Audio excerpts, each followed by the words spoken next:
up, guys? Today we're going to take a look at two of the most popular travel bags out there. The first one from Nomatic, the other from Alpaka.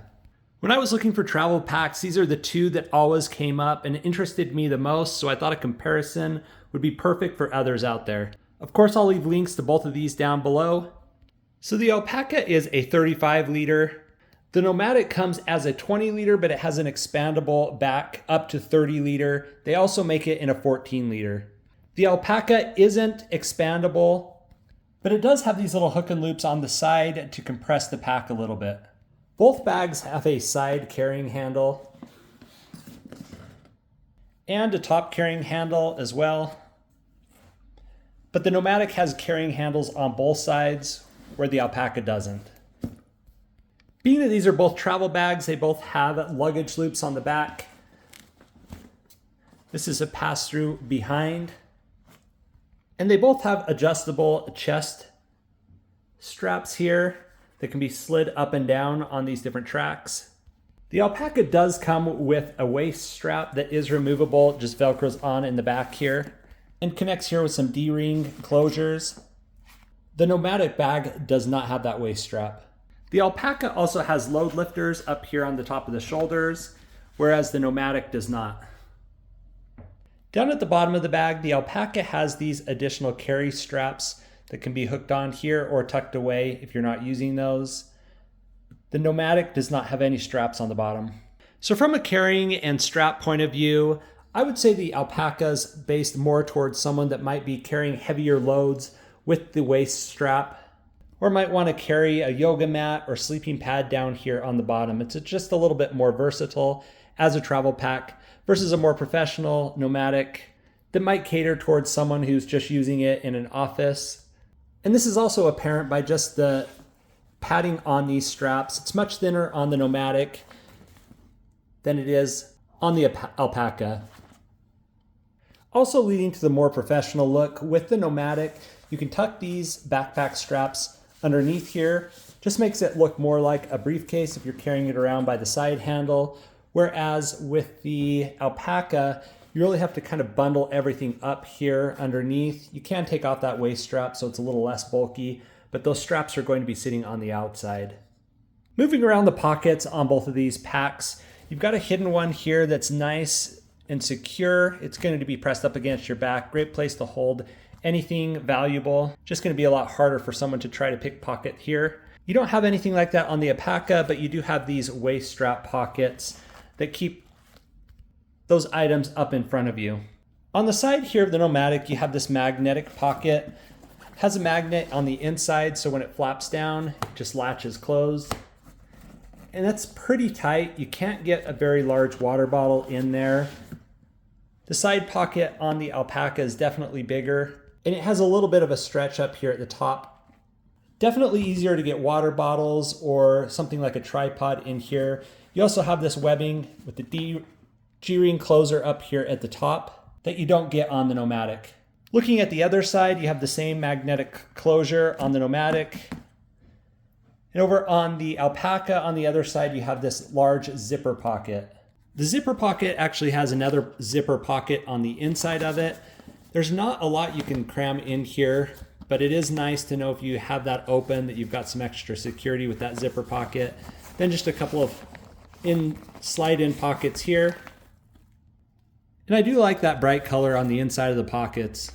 On the front of the bag, you don't have any pockets with the Nomatic. It's the first pocket you get to is this large fold down. Whereas on the Alpaka, you do have a small pocket down here at the bottom with the flap over the top just to keep water and rain out of there. It's just a nice flat pocket. You can't fit a lot in there, but it's nice and easily accessible. On the inside of these bags, the first pocket that folds open, you've got some similar organization. You've got some molly straps here on the inside, as well as a stretchy small pocket up top, another one down below.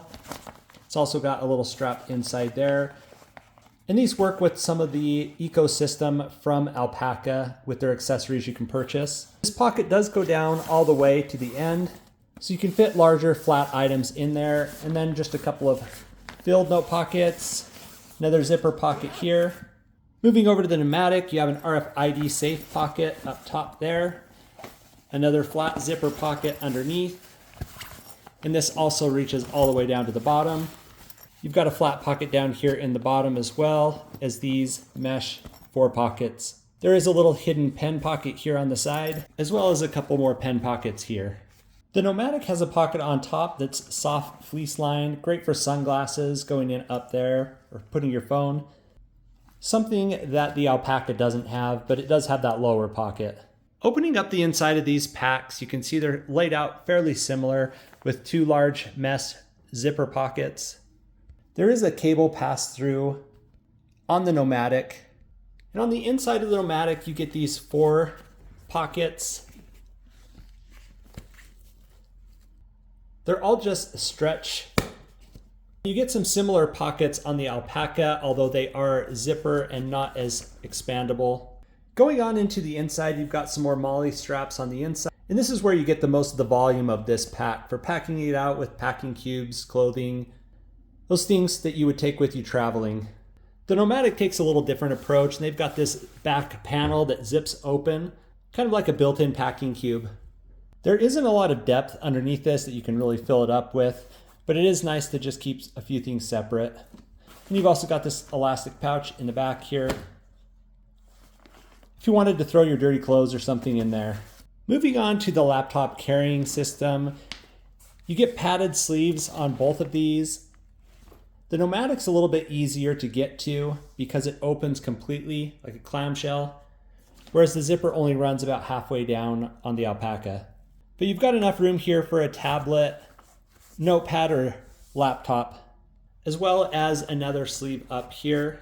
On the Alpaka, you have one main padded sleeve here and another padded sleeve there for like a tablet as well. Then you would just slide a notepad in on top of that. The Nomatic bag also comes with a sunglass hard case and soft holder, as well as a key ring, cable that you can attach with that little ratchet on it. And this is just a hard plastic case to protect your sunglasses. It fits on the inside, so you can store your sunglasses here and have easily accessible and protected with that hard case. These have been some of my favorite travel bags to use. If I were trying to make a decision between the two, I think the Nomatic leans a little more towards the business professional, whereas the Alpaka leans a little bit more towards the adventure. The Nomatic can have a nice clean look to it if you buckle everything away, whereas the Alpaka has some of the additional accessories like this and the waist belt that might be more convenient for someone who's doing some adventuring. I hope you found this video helpful. If you did, be sure to give it a thumbs up. And if you like videos on outdoor gear, be sure to subscribe to the channel. We're posting videos like this all the time.